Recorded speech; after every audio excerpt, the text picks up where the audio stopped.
Hello students, कैसे हो बेटा? सब ठीक हो ना? पढ़ाई चल रही है, मस्त हो रही है, सब लाइफ चल रही है सही सही?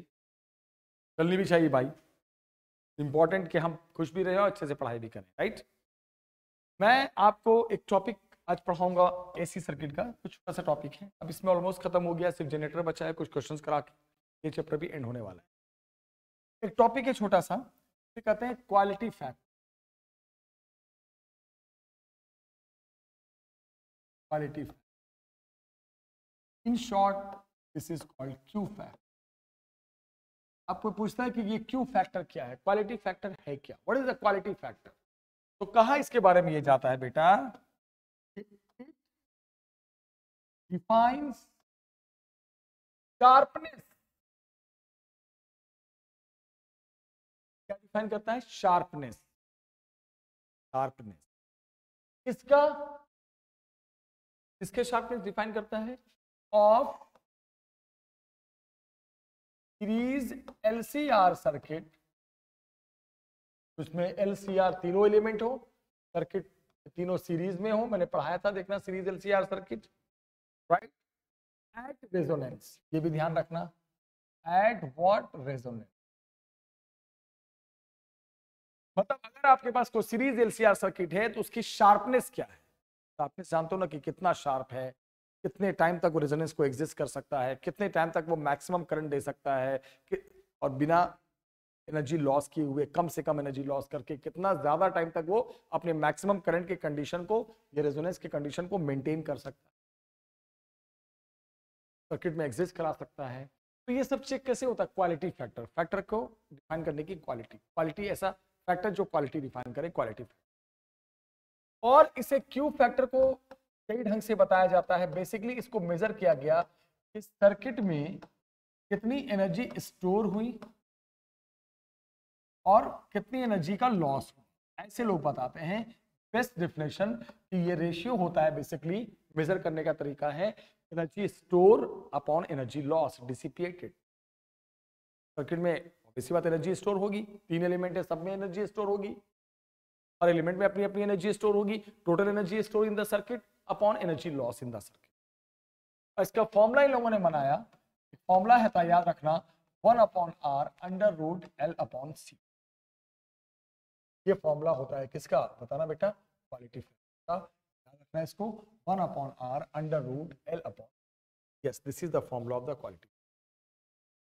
तो कहते हैं फॉर्मूला ऑफ व्हाट? क्वालिटी। याद रखना, energy store upon energy loss, 1/r under root. में इंडक्टेंस, कैपेसिटेंस, रेजिस्टेंस, इतना चीज चाहिए क्यू फैक्टर निकाल। एमसीक्यू में आते हैं, अब तो 12th में ही हट गया है, शायद बोर्ड में नहीं आता सी, बट एमसीक्यू के लिए फॉर्मूला वगैरह याद रखना। This is called quality factor. Okay, sharpness बताता है सर्किट का कब, लेकिन ये कब होता है? At the condition of resonance, जिस टाइम करंट मैक्सिमम लेवल पे होता है। अब यहां पे एक कॉन्सेप्चुअल है जो बहुत इंपॉर्टेंट है और बहुत अच्छे से समझना है। बोलोगे सर क्या कॉन्सेप्चुअल है और क्या इंपॉर्टेंट है, सोचने वाली बात है, तो बताओ। तो कहा यह जाता है कि मान लो आपके पास किसी सर्किट है, एक कॉइल है, एक बल्ब है, कैपेसिटर है, उसके साथ भी बल्ब है, रजिस्टर है, उसके साथ भी बल्ब है, और इसमें जा रहा है एसी। एसी ध्यान रखना, एसी जा, एसी समझते हो ना, अल्टरनेटिंग करंट चार्ज। एसी समझते हो ना बेटा, अल्टरनेटिंग करंट चार्ज। ये बल्ब फर्स्ट बल्ब है, ये सेकंड बल्ब है, ये थर्ड बल्ब है, ये रजिस्टर है, ये कैपेसिटर है, ये कॉइल का इंडक्टर है। सुनना, ध्यान से सुनना इस क्वेश्चन को। We have an AC circuit, one of have resistor, then capacitor, then inductor. पूछा क्या है? सोचने वाली बात। पूछा ये है कि अगर हम, जो फ्रीक्वेंसी होती है किसकी, अल्टरनेटिंग करंट वेरिएबल होता है और हर वेरिएबल की फ्रीक्वेंसी होती है। क्या होती है अल्टरनेटिंग करंट की फ्रीक्वेंसी? पता है ना, जो एक साइकिल तैयार होने में, एक साइकिल कंप्लीट होने में, अल्टरनेटिंग करंट का पहली वीडियो देखना, टाइम पीरियड उसको उलट देंगे, 1 सेकंड में जितने वो साइकिल बनाएगा, full cycle full cycle full cycle full cycle, वो फ्रीक्वेंसी। तो बोला उसने अगर फ्रीक्वेंसी को हम इंक्रीज कर दें, तो अल्टरनेटिंग करंट जा रहा है उसकी फ्रीक्वेंसी को इंक्रीज कर दें, बढ़ा दें, तो तीनों बल्ब की ग्लो पे, चमक पे क्या फर्क?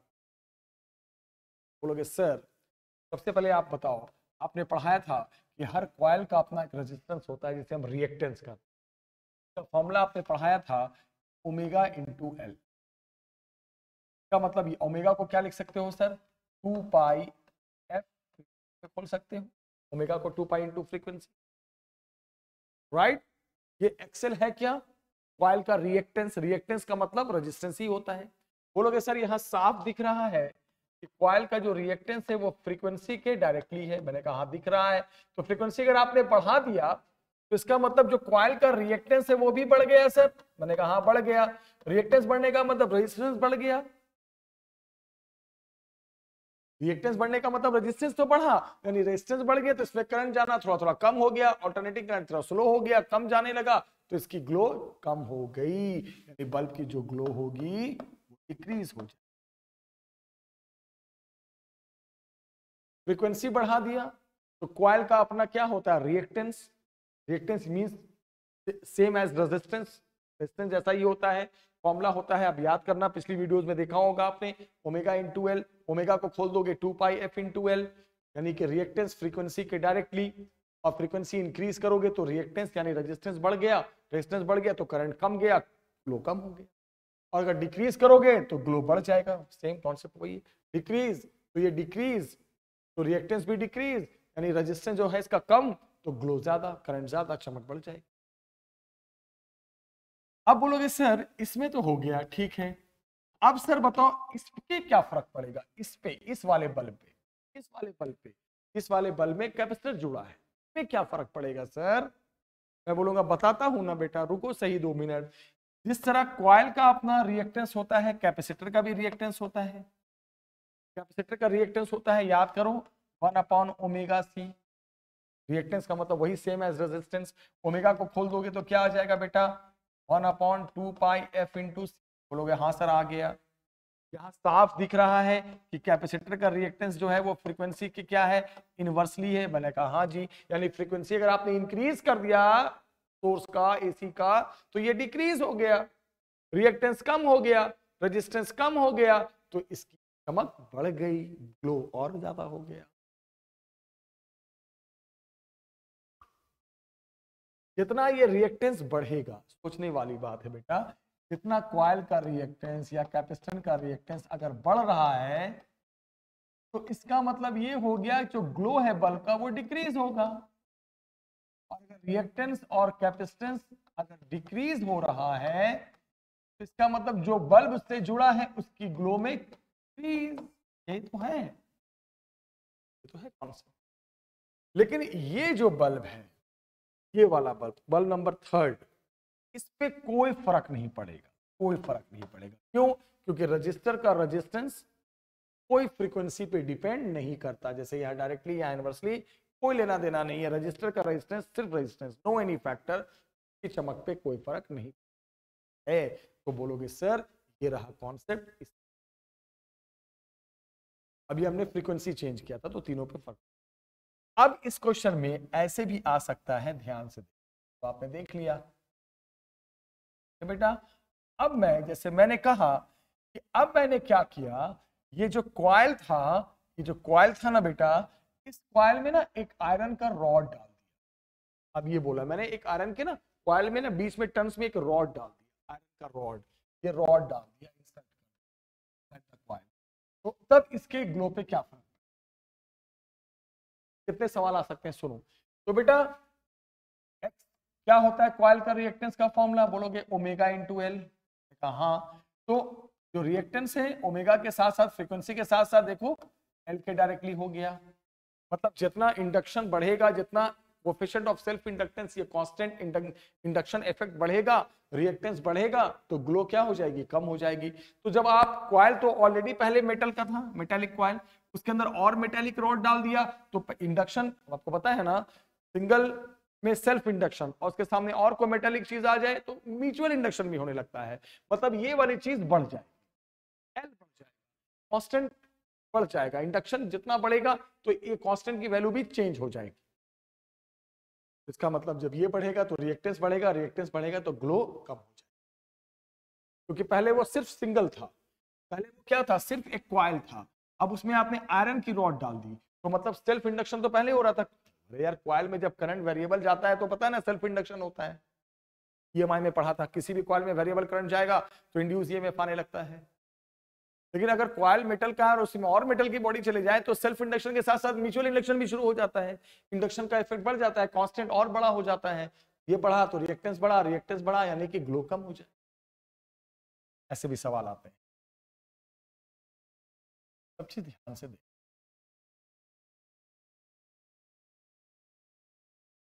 अब मैं आपको पे देखो एक और क्वेश्चन।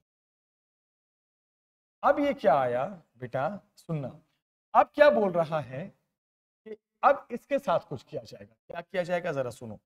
अब बोल रहा है कि एक कैपेसिटर था ना, एक कैपेसिटर और लगा दिया सीरीज में, तो क्या बल्ब के ग्लो पे फर्क पड़ेगा। तो आपको मैं बता देता हूं, कैपेसिटर का फॉर्मूला होता है, जब दो कैपेसिटर हो पैरेलल में तो ये होता है, और अगर दो कैपेसिटर सीरीज में आ जाए तो फॉर्मूला बन जाता है C1 C2 by 1 plus C2।